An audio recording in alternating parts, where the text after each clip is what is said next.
സ്വാഗതം. ഇന്ന് കുട്ടികൾക്കായി ഒരു കഥ. ഹനുമാൻ അസാധ്യമാക്കിയ ഹോമങ്ങൾ. ഇതാണ് കഥ. ലങ്കാപുരിയുടെ പ്രാന്തപ്രദേശത്തുള്ള ഉപവനത്തിലെ ഒരു സ്ഥലമാണ് നീക്കുംബില. ഇവിടെ രാവണൻ്റെ യജ്ഞഭൂമിയായിരുന്നു. ഈ യജ്ഞഭൂമിയിൽ ഇന്ദ്രജിത്തും അനേകം യാഗങ്ങൾ നടത്തിയിട്ടുണ്ട്. അതുവഴി അനേകം ദേവന്മാരിൽ നിന്നും വരങ്ങളും നേടിയിട്ടുണ്ട്. ബ്രഹ്മാസ്ത്രം പ്രയോഗിച്ചിട്ടും അവയൊന്നും രാമലക്ഷ്മണന്മാരിൽ ഫലിക്കാതെ വന്നപ്പോൾ യുദ്ധക്കളത്തിൽ നിന്നും മാറി യാഗത്തെക്കുറിച്ച് ഇന്ദ്രജിത്ത് രാവണനോട് പറയുകയുണ്ടായി. യാഗം വിഘ്നം കൂടാതെ നടന്നാൽ ഹോമകുണ്ഡത്തിൽ നിന്നും ഉദ്ഭവിക്കുന്ന കവചചാപാദികൾ ധരിച്ചാൽ അജയ്യനായി തീരാമെന്നായിരുന്നു ഇന്ദ്രജിത്തിൻ്റെ കണക്കുകൂട്ടൽ. ഇനിയും വൈകാതെ യാഗം തുടങ്ങുവാൻ രാവണനും പുത്രനോട് നിർദ്ദേശിച്ചു. യാഗം ചെയ്യുന്നത് ആരും അറിയാതിരിക്കാനായി ഇപ്പോഴത്തെ സാഹചര്യത്തിൽ രാമലക്ഷ്മണന്മാരുടെയും വാനരന്മാരുടെയും ശ്രദ്ധ തിരിക്കേണ്ടതുണ്ട്. അതിന് ഇന്ദ്രജിത്ത് ഒരു മായാസീതയെ ഉണ്ടാക്കിക്കൊണ്ടുവന്ന് ഹനുമാൻ്റെ മുമ്പിൽ വെച്ച് കഴുത്ത് വെട്ടി ദൂരത്തിട്ടു. വെട്ടുകൊണ്ട സീത രാമനെ വിളിച്ച് കരയുകയും ചെയ്തു. ഇത് കണ്ട ഹനുമാൻ്റെ നില വളരെ സങ്കടകരമായിരുന്നു. രാമൻ്റെ മുമ്പിൽ ചെന്ന് ഹനുമാൻ ഒരു വിധത്തിൽ സീതാവധം അറിയിച്ചു. എന്നാൽ വിഭീഷണന് അത് സത്യമായി തോന്നിയില്ല. മായാപ്രയോഗമായേ വിഭീഷണൻ അതിനെ കണ്ടുള്ളൂ. വിഭീഷണൻ ഒരു വണ്ടിൻ്റെ രൂപത്തിൽ പറന്നുപോയി അശോകവനത്തിലെത്തി അവിടെ സീതയുണ്ടോ എന്ന് നോക്കി. സീതാദേവി അവിടെ ദുഃഖിച്ചിരിക്കുന്നതായി കണ്ടു. മാത്രമല്ല യാഗസാധനങ്ങളുമായി രാക്ഷസന്മാർ നീക്കുംബിലയിലേക്ക് ഓടുന്നതും കണ്ടു. അപ്പോൾ വിഭീഷണന് ചിത്രം വ്യക്തമായി. വേഗം ശ്രീരാമ സന്നിധിയിലെത്തി ഇന്ദ്രജിത്തിൻ്റെ യാഗം മുടക്കണമെന്ന് വിഭീഷണൻ നിർദ്ദേശിച്ചു. യാഗം പൂർത്തിയാക്കാൻ കഴിഞ്ഞാൽ പിന്നെ ഇന്ദ്രജിത്തിനെ ജയിക്കാൻ കഴിയില്ല. അതുകൊണ്ട് വാനരപ്പടയെ ഉടൻ അയച്ച് ഈ യാഗം തടസ്സപ്പെടുത്തണം. ഇത് കേട്ട സുഗ്രീവൻ, ഹനുമാൻ, അംഗദൻ തുടങ്ങിയവർ വാനരപ്പടയുമായി നീക്കുംബിലയിൽ പ്രവേശിച്ചു. ഇന്ദ്രജിത്ത് ഏകാഗ്രനായിരുന്ന് ഹോമം ചെയ്യുന്നുണ്ടായിരുന്നു. ഹനുമാൻ കാവൽ രാക്ഷസന്മാരെ കൊന്ന് ഉള്ളിൽ കടന്ന് ഉച്ചത്തിൽ ഗർജിച്ചു. ലക്ഷ്മണൻ ഞാണരികളെ കൊണ്ട് നീക്കുംബിലയെ വിറപ്പിച്ചു. ഇന്ദ്രജിത്ത് ഇതൊന്നും അറിയാത്തവനെ പോലെ ഹോമകർമ്മങ്ങൾ നിർവഹിച്ചു കൊണ്ടിരുന്നു. കോപം സഹിക്കാനാവാതെ പൂജിച്ചു വെച്ചിരുന്ന പൂർണ്ണകുംഭം ഹനുമാൻ തട്ടിയുടച്ച് ഹോമകുണ്ഡത്തിലേക്ക് എറിഞ്ഞു. വാനരന്മാർ വിസർജനം നടത്തി യാഗഭൂമിയെ മലിനപ്പെടുത്തി. എന്നിട്ടും ഇന്ദ്രജിത്തിന് ഒരു കുലുക്കവും ഉണ്ടായില്ല. ഇത്രയുമായപ്പോൾ ക്ഷമകെട്ട് ഹനുമാൻ അധിക്ഷേപവാക്കുകൾ ഉച്ചരിക്കുകയും ഉന്തിയും തള്ളിയും ഇന്ദ്രജിത്തിനെ അലട്ടാനും തുടങ്ങി. പെട്ടെന്ന് കണ്ണു തുറന്ന ഇന്ദ്രജിത്ത് ഹനുമാനെ കണ്ട് ചാടി എഴുന്നേറ്റു. ഇന്ദ്രജിത്തിന് യാഗം പൂർത്തിയാക്കാൻ കഴിഞ്ഞില്ലെന്നത് വാനരപ്പടയെ സന്തോഷിപ്പിച്ചു. ഗുഹാമുഖത്ത് ലക്ഷ്മണനെ കണ്ട ഇന്ദ്രജിത്ത് ഘോരയുദ്ധം ചെയ്ത് തുടങ്ങി. പക്ഷേ അസ്ത്രങ്ങളൊന്നും ലക്ഷ്മണനെ ഏറ്റില്ല. മാത്രമല്ല ബ്രഹ്മാസ്ത്രം ഉപയോഗിച്ച് ലക്ഷ്മണൻ ഇന്ദ്രജിത്തിനെ വധിക്കുകയും ചെയ്തു.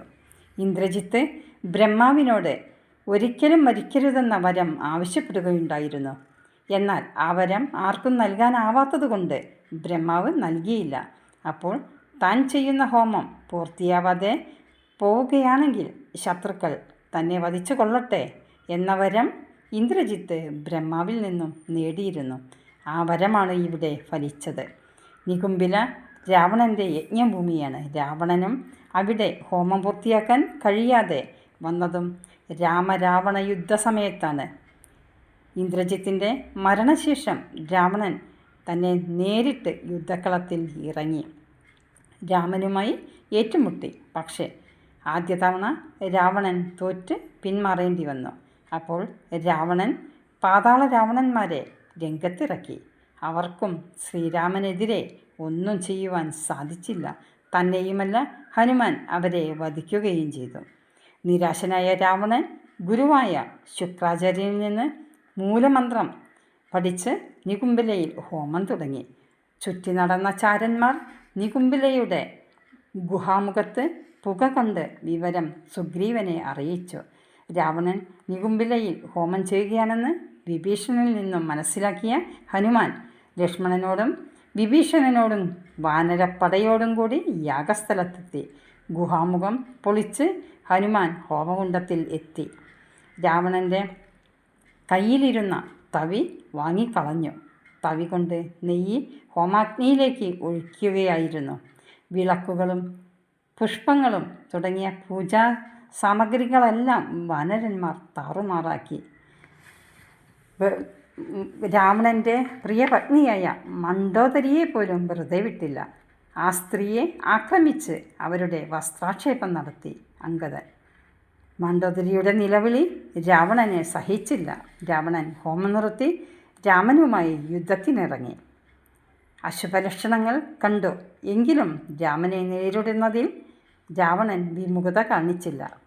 എന്നാൽ രാവണൻ രഥത്തിലിരുന്നും ശ്രീരാമൻ ഭൂമിയിൽ നിന്നും യുദ്ധം ചെയ്യും. ഇത് ഹനുമാന് സഹിച്ചില്ല. അദ്ദേഹത്തിൻ്റെ തോളിലിരുന്ന് യുദ്ധം ചെയ്യുവാൻ രാമനോട് ഹനുമാൻ അപേക്ഷിച്ചു. ആ അപേക്ഷ ശ്രീരാമൻ കൈകൊണ്ടില്ല. ശ്രീരാമൻ നിലത്തുനിന്ന് യുദ്ധം ചെയ്യുന്നത് ശരിയല്ലെന്ന് തോന്നിയ ദേവേന്ദ്രൻ തൻ്റെ രഥം ശ്രീരാമന് അയച്ചു കൊടുത്തു. മാതാരി സാരഥിയായി ആകാശത്തു നിന്നും രഥപ്പുറപ്പാട് രാവണനെ അത്ഭുതപ്പെടുത്തി. തൻ്റെ മരണം സുനിശ്ചിതമെന്ന് രാവണനും മനസ്സിലായി. ഇന്ദ്രരഥത്തിലിരുന്ന് ശ്രീരാമൻ രാവണനുമായി യുദ്ധം ചെയ്യുന്നത് ദേവഗണങ്ങൾ നിരീക്ഷിച്ചു കൊണ്ടിരുന്നു. ശ്രീരാമൻ്റെ ശരവർഷത്താൽ ശരീരവും മനസ്സും തളർന്ന് അവശനായി തീർന്നു ദശാനനൻ. ആയുധം എടുത്തുയർത്തുവാൻ പോലും കഴിയാത്ത സാഹചര്യത്തിൽ രാവണൻ്റെ സാരഥി യുദ്ധഭൂമിയിൽ നിന്നും അദ്ദേഹത്തെ ദൂരെ കൊണ്ടുപോയി നിർത്തുകയായിരുന്നു. അല്പനേരം വിശ്രമിച്ച രാവണൻ വീണ്ടും യുദ്ധഭൂമിയിലേക്ക് തിരിച്ചു. രാമരാവണ യുദ്ധം പുനരാരംഭിച്ചത് 10 മടങ്ങ് ശക്തിയിലായിരുന്നു. അഗസ്ത്യ മഹർഷി ഉപദേശിച്ചു കൊടുത്ത ആദിത്യമന്ത്രം ശത്രുനാശകവും വിജയം നൽകുന്നതുമായ ദിവ്യവുമായ മന്ത്രം ജപിച്ചുകൊണ്ട് ശ്രീരാമൻ പൂർവാധികം വീറോടെ യുദ്ധം തുടങ്ങി. രാവണനും വിട്ടുകൊടുത്തില്ല. ആകാശ സദൃശ്യമായിട്ടുള്ളത് ആകാശം മാത്രം, സമുദ്ര സദൃശ്യമായിട്ടുള്ളത് സമുദ്രം മാത്രം, രാമരാവണ യുദ്ധ സദൃശ്യമായിട്ടുള്ളത് രാമരാവണ യുദ്ധം മാത്രം എന്ന് ആകാശത്ത് നിരന്നു നിന്ന ദേവഗണങ്ങൾ പ്രതികരിച്ചു. ശ്രീരാമൻ തൊടുത്തുവിട്ട ഒരു ദിവ്യാസ്ത്രം രാവണൻ്റെ ശിരസ് വേർപ്പെടുത്തി. അത് നിലത്ത് വീണെങ്കിലും വീണ ശിരസിൻ്റെ സ്ഥാനത്ത് മറ്റൊരു ശിരസ് പ്രത്യക്ഷപ്പെട്ടു. ഇത് എല്ലാവരിലും അത്ഭുതമുളവാക്കി. രാമൻ മുറിച്ചിരുന്ന ശിരസിൻ്റെ സ്ഥാനത്ത് മറ്റൊന്ന് മുളയ്ക്കും. ഈ പ്രക്രിയ 101 തവണ ആവർത്തിക്കപ്പെട്ടു എന്നാണ് പറയുന്നത്. ഇനി എന്തു വേണ്ടു എന്ന ചിന്തയിൽ നിന്നുണർന്ന ശ്രീരാമൻ ദിവ്യമായ ബ്രഹ്മാസ്ത്രം വിധിപ്രകാരം മന്ത്രജപങ്ങളോടെ രാവണൻ്റെ നെഞ്ചിനെ ലക്ഷ്യമാക്കി തൊടുത്തുവിട്ടു. ആ ബ്രഹ്മാസ്ത്രം രാവണൻ്റെ ശിരസ് മാത്രമല്ല ജീവനെ തന്നെയും കവർന്നെടുത്തു. അങ്ങനെ രാമരാവണ യുദ്ധം അവസാനിച്ചു. രാവണനെ വധിച്ച് ശ്രീരാമൻ തൻ്റെ അവതാര ഉദ്ദേശം നിറവേറ്റി. ഇതാണ് കഥ. എല്ലാവർക്കും നമസ്കാരം.